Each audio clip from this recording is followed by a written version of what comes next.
If you're looking to make 2026 a healthier year, then the kitchen is a great place to start. Of course, it's where we prepare all of our foods, but it's also where we just spend a lot of time. So I think it's really important that it's an efficient space. I think it's important to have low toxin appliances and products that we're using. And then I also think that it's important that you just feel really good in your kitchen. So I recently completed about a 1-month decluttering project.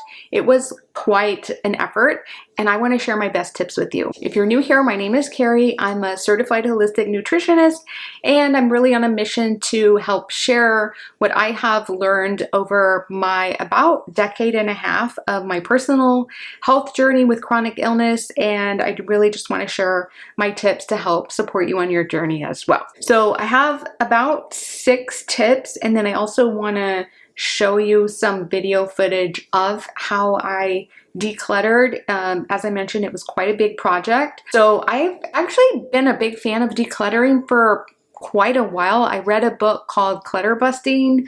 I want to say it was around 2010, and it has really stuck with me. But I'm only human. I do tend to collect a lot of things in my kitchen. I'm just kind of looking around.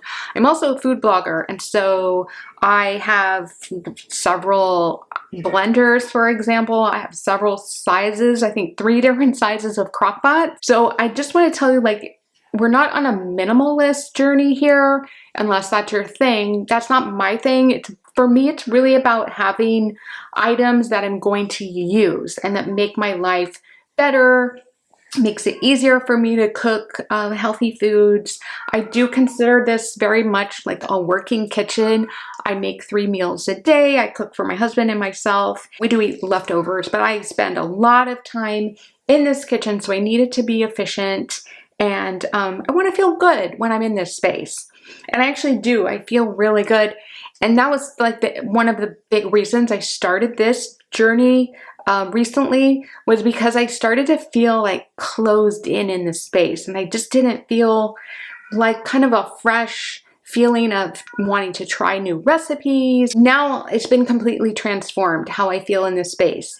It looks kind of similar, but it just has a really different feel. So I want that for you too. So one of my tips is to tackle just one area at a time. And I'm talking one shelf, one drawer, one corner. You really have to especially start small. Otherwise it gets very, very overwhelming, because I don't know about you, but some of my cabinets were just packed to the gills. And so you don't want to get overwhelmed, because then you won't be able to see the progress, and then you'll lose your motivation. As you get further along, I kind of did it in like I moved kind of counterclockwise around my kitchen, but you can also just tackle certain spaces that call to you. Just make sure that you then go back and make sure you're getting every space, because I think it's really important to be thorough. So I remember when I first started and I got through that first cabinet, just taking it one shelf at a time, I just felt so good about my progress, and I just could tell that I was moving forward and that I was doing the right thing. And I will say that it had been about 10 years since I had tackled a decluttering project this big. That was when I moved into this home where I live now, and I love my home. But as I mentioned, I had accumulated quite a lot of things, and so it was time to really go through. And I'll talk in a minute about how I decided what to keep and what to get rid of. So my second tip is that you really need to empty the space that you're working in. And so you're starting with a clean space. And this means that it's going to look worse before it looks better. And that can be hard if clutter or messes kind of give you a little bit of anxiety. But that's why you just want to start small, because you don't want to take out your whole pantry out on one day. I mean, that could end up taking hours and hours and would be very overwhelming. But the benefit is when you take things out, you know that you're not going to be missing anything, and it also gives you an opportunity to clean the space as well, which is important, because I mean, after 10 years, I found a lot of expired food items and some things that were just really needed to be cleaned up. So my step number 3 is, as you're sorting, you're decluttering, you have to really start to get rid of stuff. You don't have to, But I think you will agree that there are things in your kitchen that you haven't used in a year. Let's say you can pick any time frame. For me, it's about a year. If I haven't used an item, then I really want to examine it and decide and make the decision to let it go. And it's not a waste, especially if you're going to donate it to a thrift store or donate it to a friend who thinks that they can use that item. You're giving it new purpose. And so I think that's really important. That's an important way to figure out what you should keep and what you should get rid of. And it really shouldn't matter how much you paid for the item.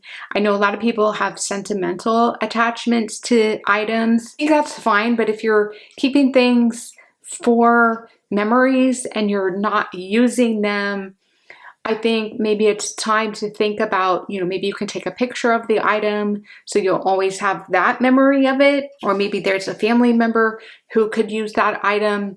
I personally think I try not to get sentimentally attached to things because it's the memory that we can cherish. It's not necessarily the item. This is also why it's important to go slowly, because there have been a few things where I put them in a bag and I put them in the garage. It's kind of like the waiting area. And then I usually give myself a few days. And if I'm really regretting getting rid of that item, I can just go out to the garage and bring it back in. My next tip is to choose function over aesthetics. So we're really not trying to make a kitchen look a certain way for anyone else other than yourself and maybe your family, but it's really for the primary chef or the person who really works in the kitchen, I think should have the say in how it looks. For instance, my husband likes more like decorator items, where I'm more of wanting like a decluttered, I guess you would say a minimalist look, but just more that I don't want a lot of things gathering dust, and that makes it hard to clean the countertop. And I'm talking about in the kitchen. I just really want it to look organized and accessible. And then it's really about the feeling. When I'm in my kitchen, I want to feel excited. I want to feel open to new possibilities, because every meal that you make is creation. So you need to feel the creative juices.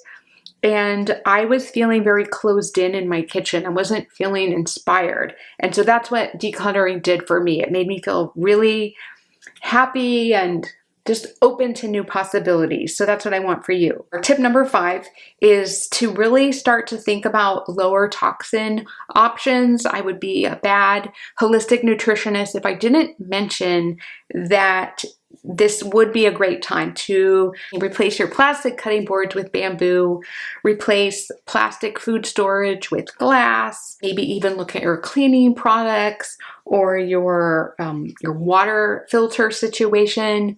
I'm standing right here in front of my pantry, and my pantry, I have been on a health journey for quite a while. So my pantry is pretty well stocked with healthy, clean eating options, but this is a great time to do that. So you don't have to spend a ton of money for your decluttering and your restocking. I wouldn't try to get rid of everything and start afresh, but try to make these little swaps.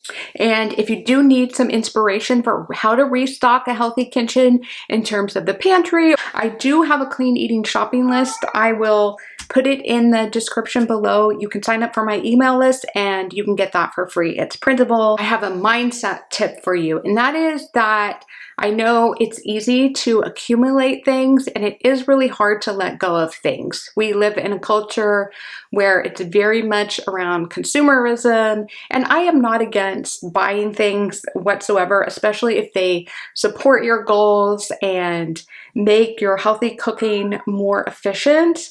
But I think there's also really not as much promotion around letting things go and trying to use what you have. And so I think in the book that I mentioned, the Clutter Busting book, the author mentioned letting things go to open yourself up to new possibilities. And so I think that the beginning of the year where a lot of us are thinking about healthy new habits. So when you have a kitchen space that's clean, it's organized, and you know what you have in terms of ingredients and maybe appliances to help prepare your food, you're overall going to feel less stressed. And that's how I feel in my kitchen. It's really how I want you to feel about your kitchen and your space. So I hope that these tips help you create a kitchen that feels fresh and clean and inspiring for the new year. So I just want to remind you to start small, stay consistent. When you let things go, you're opening yourself up to new possibilities. So I will link to that clean eating shopping list that I mentioned, and also the decluttering book. And I'll see you in the next video. Take care, everyone.